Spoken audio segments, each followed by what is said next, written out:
And folks, it's November 9th. It's the day after Election Day 2016, and I think we can all rejoice in saying that the nastiness that has become known as the 2016 presidential election campaign is now over. Now, there are some people that are extremely happy with the outcome. There are some people that are extremely not happy with the outcome.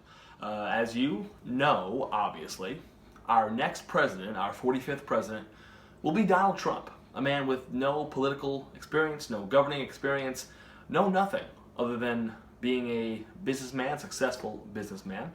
Has contributed a lot to beauty pageants, has hosted a celebrity apprentice reality show, has never done anything in politics, has never held a governing office. But he dethroned Hillary Clinton last night, a career politician who has been a first lady, who has been a secretary of state, who has been in the White House. Now, how did this happen? Now, we are looking at the poll numbers that are coming in, and it looks like for the second time in 16 years that a Democrat will win the popular vote, lose the election. Obviously, it was Al Gore in 2000 against George W. Bush, and Florida was hot and heavy, and Florida kind of put W over the top in that one. And Hillary, by a couple of thousand votes, is in the lead in the popular vote, but obviously she lost the electoral vote. She did not get enough of the big-time states to carry her over the top. Obviously, we knew she was getting California. That's a biggie with 55. We knew New York was going to go her way. Connecticut was going to go her way. New Hampshire. But what was surprising was Trump had to win Florida. Trump had to win Ohio. We didn't think that he was going to win those states. We had to win Wisconsin. Florida was a biggie, and him and Hillary were neck and neck. Once he won Florida, I think people in the Hillary campaign and people who were supporting Hillary had kind of that, oh no, it's about to get real right now. Wisconsin, he won. The Republican hasn't been voted for the presidency in Wisconsin since 1984, I believe. Pennsylvania was huge, and that was something that we saw all night going into the wee hours. That was swinging back and forth, and that was something where Hillary was up about 8 points. Trump cut back in, down 4. She went up by 9, and then at the end they tied it. He actually took a 0.2% lead, and that was going back and forth all night. It was too early to call, and then finally in the overnight hours, the wee hours of the morning in the East Coast, Trump took Pennsylvania, and that was huge. Michigan is still too early to call, but it looks like he's winning that. Georgia late with 16 electoral votes was huge for him. So he was picking up states that he needed, but also huge states. And he dominated, if you look at it, he dominated the swing states. States that we thought that Hillary was going to dominate, states we thought that Hillary was going to win. And maybe we thought, she maybe will not necessarily pound him in these states, but she's going to win. All the polls say it. Now, this is the second year or third presidential year that you can look at where polls have, and I'm not talking presidential, I'm talking election, where polls have had one thing and the outcome is another. Democrats didn't have a strong turnout at the polls with what happened. Republicans obviously turned out in droves, and people that were anti-Hillary turned out in droves. And you have to look at this, folks, and I see people on my Facebook that are saying this, that Donald Trump is a bigot, Donald Trump is a racist, we are royally fucked with the Donald Trump presidency.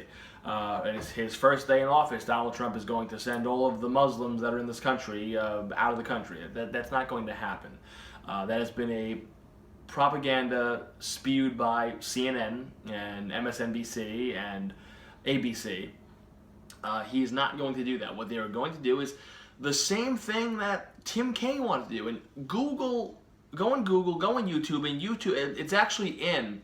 If you go to the second video of the Chris Soriano Freeform channel on Soriano Network, we have Tim Kaine's comments from a couple of years ago about immigration. Very similar to what Trump actually wants to do. Not what the media has said that he wants to do, but what Trump actually wants to do. A strong vetting process to see who's really good and who's really bad with these illegals here. Now, you have a president here in Obama that has a 49% approval rating, which is fairly high for a president. Um, was campaigning heavily, and we've never seen a president, sitting president, campaign this hard for a person that will be succeeding him. Obama was campaigning everywhere. She brought out the heavy hitters. She brought out Bon Jovi. She brought out Jay-Z. She brought out Beyonce, Lady Gaga, Bruce Springsteen. She was bringing out everybody. There were people on the Republican side that were not for Trump. People saying that they were voting against Trump. George W. Bush voted for Hillary Clinton. So how did this get like this? I think you have to look at where this country has gone since Obama became president. And I'm not knocking the Obama presidency. I think that Obama, I'm in the minority here, maybe of my Republican conservative friends, even though I'm not Republican or conservative. I have an independent mindset here.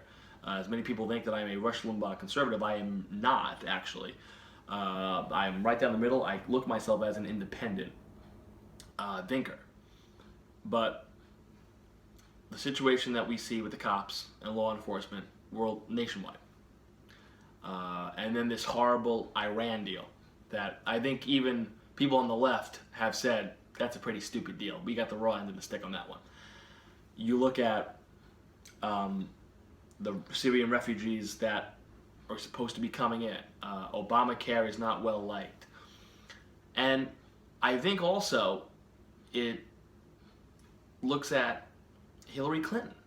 And it's not so much that America is not ready for a woman president. I think we are, and I hope that in my lifetime I get to see that. But this wasn't the right woman for the job. She represents what Trump in his message is saying is rigged. The system. She represents the system. She represents Wall Street, big banks, corruption. This FBI and this email scandal. This hurt her. People were zoning in on that. She has a history of flip-flopping. And she has a history of talking a lot and not doing anything. And I think it came back to bite her in the ass on this one. I firmly believe that if Joe Biden was running, if Bernie Sanders was running, maybe we would have a different outcome here and the Democrats would win. That wasn't the case. And it showed you how much people dislike Hillary Clinton. Now, you could say, well, Chris, she's winning the popular vote. Yeah, but when it mattered in the big states, she did not. And everybody thought that she would. Where does she go from here? I think Hillary Clinton's public life, in terms of politics, is over. I think this was her last stand. In terms of her running mate, Tim Kaine, he's obviously going to go back to the Senate in Virginia. Is he going to be someone that challenges Trump in 2020? You know, we all sat here and we said, well, the Republicans are a freaking mess. They're going to lose. Trump's going to get destroyed. He's turning off all these people. The Republicans are going to lose the House and the Senate. The Democrats are going to just be rolling with it here. And where does the Republican Party go from here? But you look back at these WikiLeaks emails. I know a lot of you people didn't want to look at this stuff, but it is plain as day in there that they rigged the primaries for Hillary. They wanted Hillary. They didn't want Bernie Sanders. They wanted Hillary Clinton. And you saw that was apparent that the Democrats wanted when nobody else stepped up to run. It was Hillary Clinton, Bernie, Martin O'Malley, and Jim Webb were the four people that came out and were running for president on the Democratic side to start. 4. Republicans had 16, 17 people. I think her public life is over. Politically is over. And the Democrats now have to look at this and say, where do we go now? Now, you could sit here and brainstorm who's going to challenge Trump in 2020. Will it be Elizabeth Warren? I think that's the hot pick, that Elizabeth Warren will be the one to challenge Trump. Who else will? I think both sides, both parties, come out of this election hurting. The Republican Party of George W. Bush and all that stuff, that's gone. That's dead. The Bush Republicans are dead with the Trump presidency. So Now you have to look at, well, where does the Republican Party now go from here, and now what will the new Republican Party look like? That's on the Republican side. On the Democratic side, you have to look at, well, we had a Democratic chairwoman, who rigged the election, who was a total shill for Hillary, and we didn't resonate with our voters. As much as Obama is a great speaker and he resonates, he didn't seem to resonate.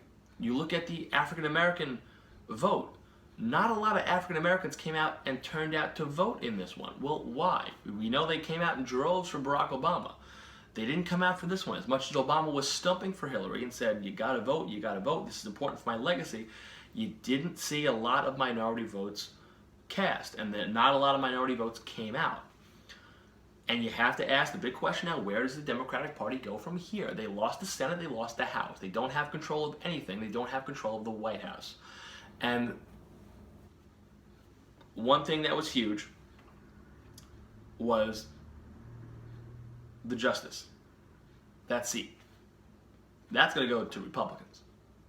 So the Democrats have to sit back on this November 9th. We lost the election. This stings. What do we do from here? Because if you put it in perspective like this, folks, Clinton lost to a man that has never held any public office, has never held anything, is not a politician. She lost to an outsider. The 16 Republicans lost to an outsider in the Republican primary.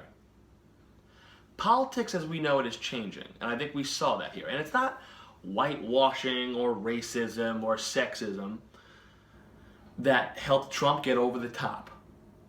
It's the fact that our system, with George W. Bush, with Barack Obama, has not seen the change that Americans want. Now they want to change. Now they want something new. Now they want something different. And whether he comes across as an asshole or not, and yes, he does, and he's very pompous, Donald Trump. I'm not disputing that. But he's different.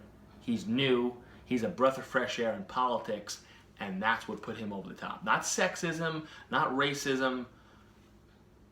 The need for change, and the fact that for Bush and Obama, people have been getting the same thing every time. They've been promised something and they're not getting it. And Trump is new, and that's why Trump is our president. He handled his acceptance speech very well. It was very welcoming. I thought Mrs. Clinton had a great concession speech. She did a great job. And now we wait the President, Obama, who will be speaking in just a matter of minutes, and we hope to have some insight on that and some feedback on that. But again, Donald Trump, the 45th President of the United States of America, he will be sworn in January 20th, and he will be meeting with Barack Obama tomorrow to go over stuff, which should be interesting because Trump was the one that said that, well, this president's illegal. He shouldn't be here. He was born in Kenya. He wasn't born in this country. That should be a very interesting, I'd love to be the fly on the wall for that meeting. But Trump is our new president, and I think we have to sit here. We have to live with it. Bitching and moaning and disrespecting the office of the president is not going to get us anywhere. I know a lot of people, you could say, well, they do it with Obama. Yeah, it's unjustified. You got to start respecting the presidency, the office of the president of the United States. Trump is our next president. Trump will be our next president, and there's nothing that we can do about it. Trump-Pence is the new way for the next 4 years, and hopefully all goes well. God bless Mr. Trump, God bless Mr. Pence, and God bless the United States of America.